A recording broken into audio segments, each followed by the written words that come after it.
it doesn't matter if you're a photographer, you're a videographer, whatever you are in this wedding industry, it's easy to go, well, if I was just a better at this craft, I could get in the next level weddings.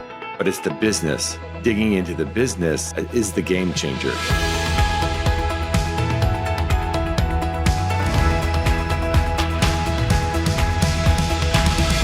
As we get started on this podcast, The Business of Luxury Weddings, as we were talking before, just thought it'd be good to kind of dig into a little bit of our background. Who are we? Where have we come from? Mm-hmm. Why are we even doing this podcast? And I wanted to start with just hearing a little bit of your story. Tell me a little bit about you. How did you start this whole wedding photographer thing? Yeah, I started out as a documentary photographer, as a photojournalist in South Africa. And back then, that was just not a well-paying job. And so kind of having to subsidize your income was one of those things you had to do, you know. And so the idea came up, we should shoot some weddings on the side.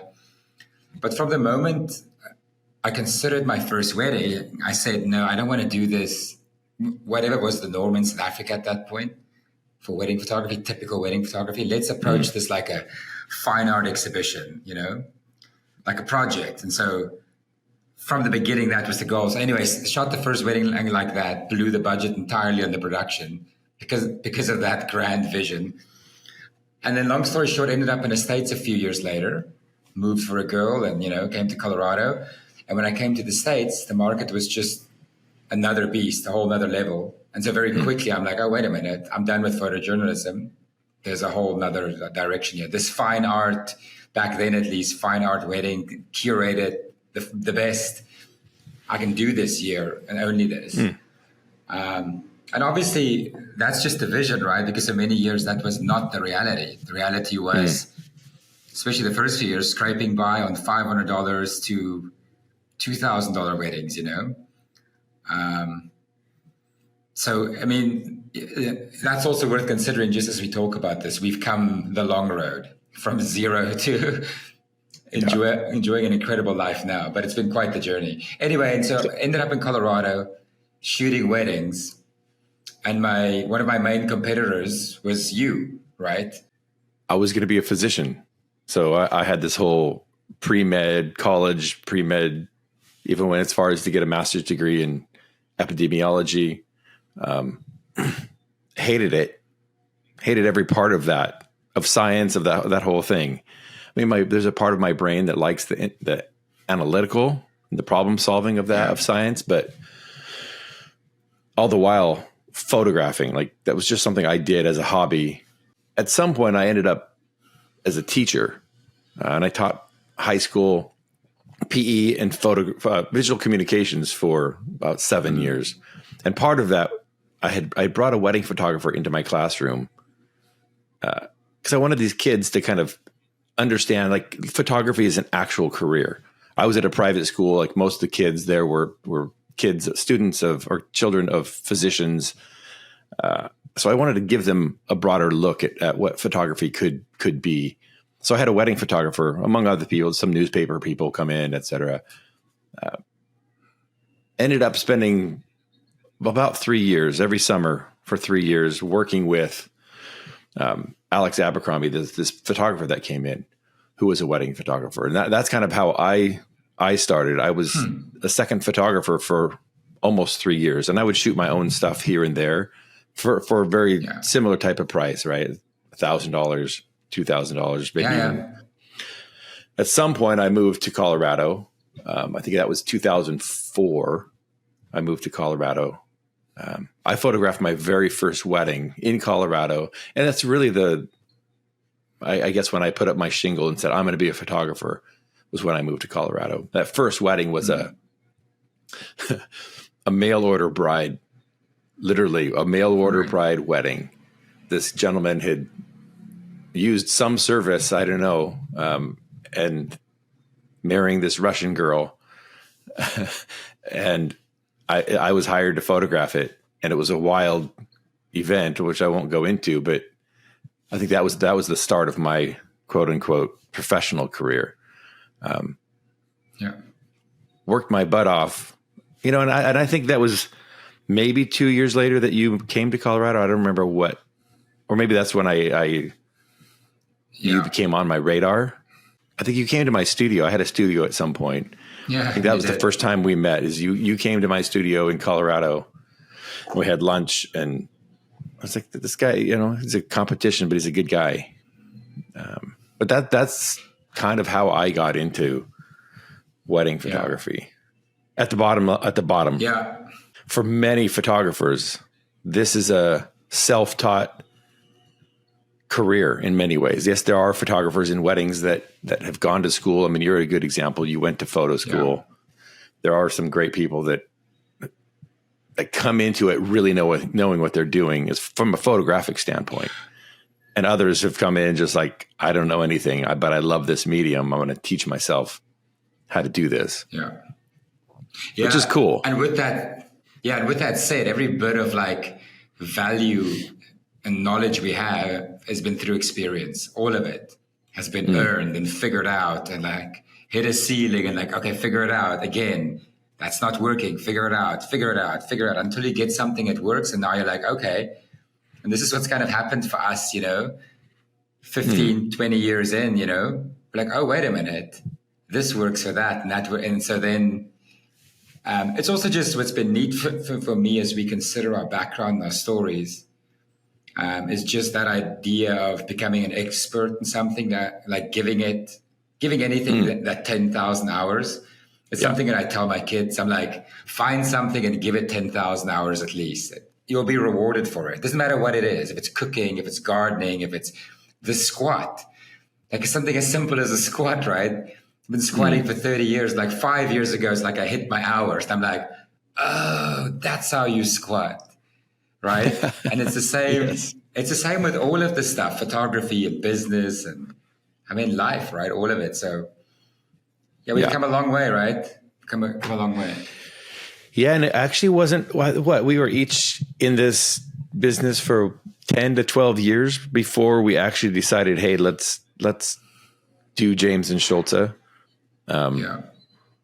So we had been clawing and scratching and working our butt off for years and years. I mean, to your point of 10,000 hours, each of us had already been 10,000 plus hours as a career, learning the business side, learning to be a better photographer before we ever created James and Schulze, which, as I think back on it now, is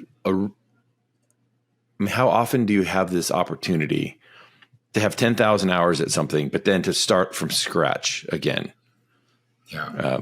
To build something from nothing with knowledge. Because like, I don't know if you've ever used Facebook, but Facebook is like this, of course you've used Facebook, but Facebook is this, it always feels cobbled together, right? Because they keep moving forward. They keep moving forward and they just go, oh, I need a new solution for this. And they stick it on. But they've never gone back and gone, okay, let's start this from scratch. Yeah. Which is what we did and had the opportunity to do, because we were able to get rid of all of our systems and then go, what's important here? What's the brand need to be? What are the systems that we need to have, and start from scratch and not hang on to these old things? Yeah, because in any given task or endeavor, right, if you want to go beyond where you are currently, whatever that is, again, whether that's a squat or cooking a steak or running a business, if you want to grow beyond, we reach beyond our means is what we did. And when you do that, you either drown or fall off, or you figure it out, you scale. And so that's happened for us so many times, where you just go, oh, wait a minute, for this new climb, I don't have the skills. I don't have the legs for it yet. But then you have to develop that. And then go, okay, I'm back now. I got the legs. Let's go again, And that's been the journey. Because when we started this, we said, instead of every year doing those 2 or 3 exceptional events together, why don't we just go after the truly exceptional? Make that our living, just that. And that's a great idea. It's very exciting. It gets the dopamine going and you're like, ooh, yes, I want that. But think of what you're endeavoring to do, right? It's a complicated task. It's not easy. You're saying, I want to be the best at something, or in the conversation at least, And so... Yeah, the presumption is you're not in that position yet, which means you don't have the skills. So you have to up level your tools and all of it, you know? Yeah. The funny thing is, oftentimes you think you're ready for something, right? You either like are one of the people that go, I'm not ready, That's a good point. but I'm going to jump anyhow. Or like, oh yeah, I'm ready and I've got everything together, and then I go. But then you're 5 miles down the road and you go, holy crap, I was not ready. Yeah. It's like having kids, right? You always hear like people go, oh, I'm not ready to have kids. I'll have kids when I'm ready. But the reality is you're never really ready because you don't know what you don't know, right? So you think you've got it all together, and then you have a kid and you're like, holy moly, 2 hours of sleep a night. Yeah. But that's the thing, right? Once you start going down that journey, things start declaring themselves. Because as I hear you say that now, and I think back to when we started this, I thought, yes, we are well equipped for this. Combine the two of us. But the jump was longer than what we had in us. I mean, we couldn't summit that yet. And so we hit that first like bonk quickly, like, whoa, hang on, this isn't working. And there's no other way but through that, you know. I started running with a guy locally just to help him prepare for his first marathon. And up until now, he's only run up to like 5 or 6 miles. Now he has to run 20. And so I watch him go in his head like, okay, it's like five times harder. I got it. And I'm like, no, but here's the thing. Once you go above 10 miles, different problems starts happening. And above 15, a different set of problems, right? And you can't account for that until you haven't stepped into it. Because once you're at 18 miles and you can't stand on your feet, that's a mountain, you know what I mean? And it's the same in business. You know, it's the same thing here. We've journeyed through that. Anyway, I'm yapping. No, it's good. Let's go back to why James and Schulze. Because I was James Christensen, you were Otto Schulze. We each had as we said, we each had our own photography businesses. But you alluded to this idea that every now and then we would have this big event, and I would ask you, hey, Otto, can you come help me out? You would have a big event. You say, hey, James, can you come shoot with me? Help me out. And every time we did that, I didn't even know we often say, oh, the work got better. But for me, it was almost more than the work got better. It was the experience got better. For me, something I'd been doing for 12 years. And it wasn't just about new. It was about having that sense of freedom, right? Where I didn't feel like I was just going to be trapped in expectation or trapped to photograph in a certain way that's safe. So for me, having you there, just knowing there was competence there, like gave me this creative freedom that like changed the game for me. Because the reason I fell in love with photography or wedding photography in the first place is I started photographing some friends' weddings, and they just say, hey, come bring your camera. And I would just wander around and really like photograph it however the heck I wanted. But as soon as people were hiring me to do it, I had this way of looking at it. Yes, I was like, oh crap, now I've got to make sure I get the first kiss and get all these things. Yes, shoot wedding pictures. But the irony is people were hiring me for what I saw and the way I see the world, not to just make sure I get the first kiss. And of course you have to get the first kiss. But that was the thing that opened back up for me when the two of us came together on those 1 time a year, 2 times a year. And why I was willing to take this big risk, right? People might not see it as a big risk to partner, but no, it's definitely a big risk. There's no doubt. It was definitely a big risk. But those are the reasons I was like, yeah, this will be worth it, because the joy that I'm feeling in the process was so much more. Yeah. Yeah. Curious now on your, like, go ahead. Sorry, ask the question. No, I was curious on your perspective on, because we've talked a little bit about, but we've kind of glossed over it. Like I'd love to dig into do you remember what you were thinking or when you were feeling like, because we say the work got better, but what does that mean in your mind when we would photograph together? What was it that ultimately made you want to make that jump to partner?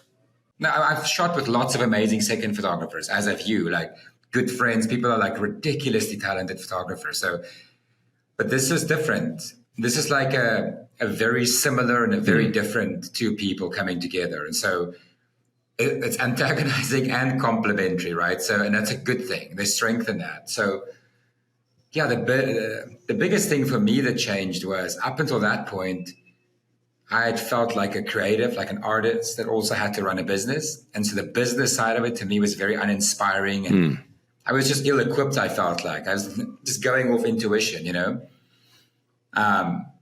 But in this partnership, the business side became the most creative to me. Still is the most creative part of the whole thing. Much more than shooting, which I love too. Interesting. But it's exactly what you said earlier in the shooting part. It's like it created this space where over time we expand it, we can grow into it, right? So you take some pressure off, or it gives me a little bit of space to go play, or use some space to play, or which I think over time changes everything. Just better together, man. That's the bottom line. And I love what you're saying though about the business side, because someone's listening to this going, I love the photography, but the reason I'm not more successful, and I know the reason I'm not more successful is because I'm not good at the business, but I don't want to be good at the business. Yeah. I want to be good at the photography. And we see it all the time. The photographers, the creatives, it doesn't matter if you're a photographer, you're a videographer, you're a whatever you are in this wedding industry. It's easy to go, well, if I was just better at this craft, I could get at the next level weddings. Yeah. And what we have found is, yes, that's true. You have the 10,000 hours you have to be good at what you do, but it's the business, digging into the business and learning where that's exciting and where that's creative and how problem solving can be so much fun on the business side is the game changer.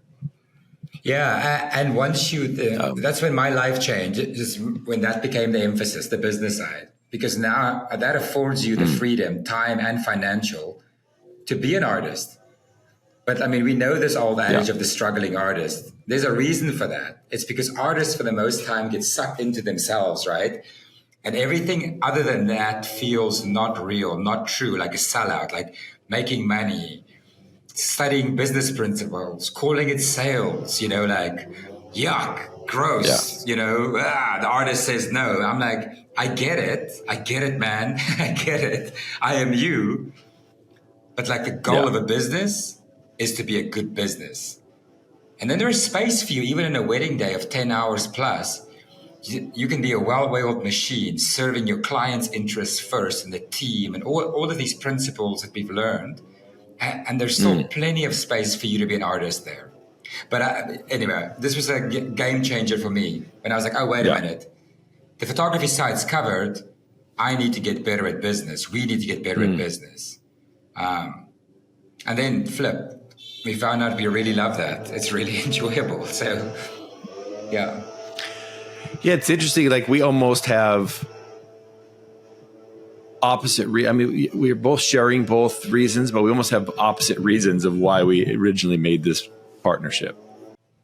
Yeah, because we often joke about this, James, how when we came together, we combined two half brains for one whole brain. That's why. So now we're smarter, right? But like with this podcast, it's very much that thinking. It's like we're smarter together in collaboration, not just physically on the day collaborating with our team, but around ideas, around this market. Because so for us coming from the bottom of the market, through the main market to premium to luxury, and now like what some call ultra luxury, right? This is. Some things work in some and some don't work in others. The buying psychology, the insight from a planner in the main market and a planner in the luxury space, different insights, different skill sets. And so this collaboration around ideas and learning from one another and hearing, they do it completely different. That's okay, and still seeing that success. So anyway, this is the purpose of this. It's one big ass collaboration. Because when we started James and Schulze, we learned really quickly, but what got us where we were previously was not going to you redoing those same methods, using those same strategies was not going to get us where we wanted to go. It wasn't working. Yeah, it wasn't working. That's what we tried to do, and we're like, no. So we realized quickly, like learning is the thing. Understanding a new perspective, new insights for wherever you're trying to go. That's the thing that's going to get you there, right? I need a guide. I'm trying to get from here to San Francisco. How do I get there? Somebody's been there. They know. So like, that's the whole reason for this podcast, right? Like bring in some of the best in the industry and learn from them, whether that's from like, how do I deal with a client, or how do I cast a vision for a wedding, or what are the different business strategies? Like we're going to have it all. Yeah. Or just the access, right, James? Because for me, when I started out moving to the States, I had no idea, right? So for me back then, who was the superstars back then? Like a Jeff Asco, or just the ability to see somebody like Dennis Reggie, seeing somebody like that work to me would have been invaluable, the access. And so then years later, aspiring, in Aspen to work in premium, seeing a Michelle Rago or Brian Raffanelli or Lynn Easton work, we would see the events come through town, but like that access to me would have been invaluable. And that's really what we want to give everybody here now. It's like some access, insight. Yeah. So we can be better at this, man. That's the bottom line. Because even for us, I mean, we've got some exciting interviews, or what do you call it, podcasts coming up here. I just think about how much we learned in the first few already, just in conversation with people we know, with people we've worked with for years, and just asking them a certain question, right? Yeah. And you listen to them answer it, you're like, dang, that's good. Yeah. I'm going to note that down. And so that's the game. I just want to encourage whoever's listening to this, like, if you think you've got to change that mindset to this idea, like, I don't know. I need that access, and I need to understand somebody's different perspective. Because like you're saying, I had the exact same experience with recording the first 2 podcasts that we've had already. I'm like sitting there asking questions. Like, I know the answer to this question, right? I'm asking it. And then they say something completely different. I'm like, whoa, but I'm going to tuck that one away and we're going to use that. But there's an immediate willingness, because the data leads, right? It rules everything, to just go, well, I'll just change my mind then. I guess we'll, go this way with it now. Because I listened to another podcast the other day. The guy was saying 85% of the world's billionaires are self-made, which I thought was a shocking statistic. But then he interviewed them all. And the one thing that stood out the clearest among all of them, the one habit that they all have in common, was they all read like 50 books plus a year. So 1 book a week, essentially. And so it speaks to this thing you're talking about. It's this, so this is a billionaire, right? By any measure, done. You've succeeded. You obviously know enough to have $1 billion, so you're cool. Yeah, right. But the reason they got to that spot is because of this perpetual, like, what's the updated data? What's the new information? What's the new thing? And that's how they keep making success, because they just keep compounding on it, because they're never just made it. I know. And I think in our industry, especially, what you'll find on these podcasts, when we interview these people, some of the top, right? You'll see this in them. You'll see people with a 30-year career in this space, innovating, looking, pushing, asking, really asking, like, because they want the data. And then you also see a lot of people just pretending that, we have the data, we know, like, I'm like, it's set. I'm like, no, it's not. You're already falling behind if you think that way. And so we want to, anyway, the opposite. Yeah, no, for sure. Well, and we've experienced this ourselves, right? The importance of this. When we started James and Schulze, we had this idea, right? We were each already shooting $10,000, $12,000, $15,000 weddings. Yeah. But we had this idea, like, okay, we're going to come together. But immediately the value proposition was that, well, we have to double our rates because there's 2 of us. We have to still feed our families. So we double our rates, and we went to the market with a $34,000 valuation per wedding. Yeah. And for the most part, the market said, no, that's not going to work. And we were literally forced, because we got no. We were forced to rethink and to look at this differently. And really, I think so. The first year we try to do this ourselves. We're like, oh, let's try this. Oh, let's try that. And it wasn't until we started hiring people that things really changed for us. To hire a designer and say, look, here's the target. Tell us. To hire a business consultant to say, here's what we're trying to do. Tell us how. To hire, I mean, and I can't tell you, to hire a PR firm, and on and on and on and on, to access what you're saying, access the data that somebody else has. Because you just don't know what you don't know. Yeah. And by accessing new education, by accessing new perspectives, that's the path forward. That's how you get to where you want to go. Yeah, James, there was a quote, it was a few years ago that I read. It said that what did it say? He who owns the data, I don't know, owns the world or something like it. Something like the idea that data is king, right? And so what you're talking about there is so many points we hit that ceiling because we had reached our own data limit. We didn't know what to do because we didn't know. And then we access new data, and then we grew beyond that ceiling. And so this is really our vision with this podcast, right? It's data, the newest and the best data from everybody, from the people at the very top. We're going to be interviewing planners and designers, those at the very top of the game, properties, you name it, photographers, video, like all of that, right? But also people starting out and climbing up this hill, like many of you listening. People in the middle, it's been in this for 10, 15 years and still grinding, So new data, new perspectives, new insight, so that we all can grow. Because we're not sitting here from some high place dispensing knowledge. We're sitting in the audience with you guys. We just have mics. That's the difference. But we're listening. Yeah, and I like what you're saying about, because to say I can only learn from people at the top is not true, right? Everybody has insights, and maybe that insight is because there's 1,000 steps. There might be 1,000 steps to getting where you want to go, right? And it's not always the person that's already done the 1,000 steps that can tell you what step 4 and 5 are to your specific situation. So I love this idea of accessing people where they're at and getting the data. Like, what are the problems that you're experiencing and how did you overcome those right there? Because that's really what business is problem solving, right? Oh, there's a wall. How do I get over that wall? How do I go? There's a ceiling.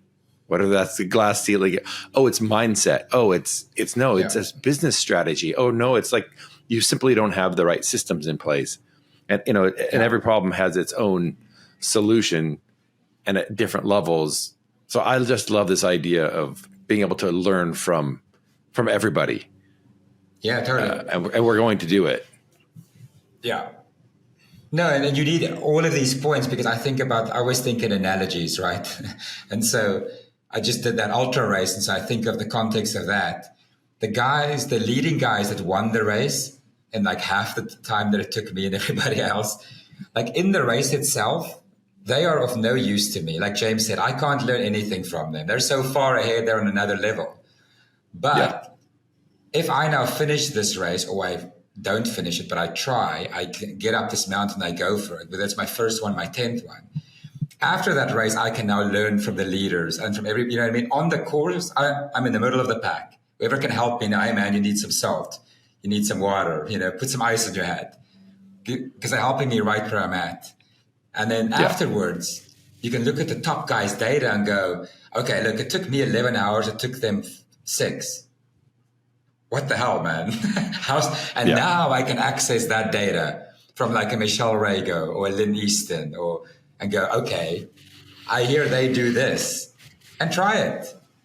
Right? Yeah. But you're still going to make next race. You still have to get into the race and start climbing up that hill. Wherever you are in the pack, to the point of the podcast spread here, there's relevant information. Yeah. That's a long way to say that. No, it's great. Well, the other great, we're going to get better at this. We're going to get better at running a podcast, at interviewing people, just digging into people. I mean, that's one of the things I love about weddings and photography in general is it's about people and connecting with people.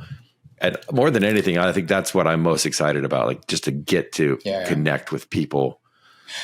We both are curious and like to listen and ask questions. So it's just going to be a joy to do this. I'm blessed and feels honored to be able to just experience this business. And every time we go to another level, just to have this partnership, right? Because you make me better. On so many levels. That's right. So I'm just grateful for that opportunity. And I just see this like right now, I just see this so clearly. Like it's a cool job that we have.